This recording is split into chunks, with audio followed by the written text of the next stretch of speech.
आई बापाच्या कष्टाचं काय काही घेणं घेणं नाही.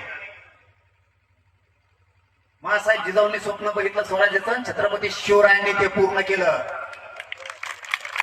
तुमच्या आई बापानं स्वप्न बघितलेलं पूर्ण करायची जबाबदारी तुमच्यावर आहे. भंगार पोराच्या नादी लागून दारात दारूच्या मेसनी जाऊन तुम्ही भंगार बनायला लागला, त्याच्यामुळे बसू लागला विनाकारण. आजपासून 100% बदल झाला पाहिजे. पारावर बसायचं नाही, चौकात बसायचं नाही. परंपरा म्हणून गावातल्या 4 लोकांसह 10-5 मिनिटं मंदिराच्या शेजारी बसणं तेवढ्या पुरतं ठीक आहे. उठलं की शेतात निघायचं. कितीही पोरग शिकलेलं असलं तरी तुम्हाला जोपर्यंत नोकरी लागत नाही तोपर्यंत आई बापासह सगळ्या मराठ्यांच्या पोरा शेतात कामात जायचं. अजिबात लाजायचं नाही.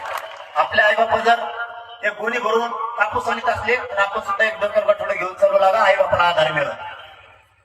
आई बापा दूध काढणार असले आणि तेच विकास जाणार असले तर तुम्ही जा. आई बापा तोपर्यंत आराम करते. तुम्ही बाजार झोपा ना घरी, बाप दूध पण करतो आणि विकायला पण घेऊन जातो. तुम्ही आळशी म्हणू नका. त्यामुळं दारिद्र्य आपल्यावर यायला लागले. कुणी आपल्याला मोठेपणा दिला म्हणून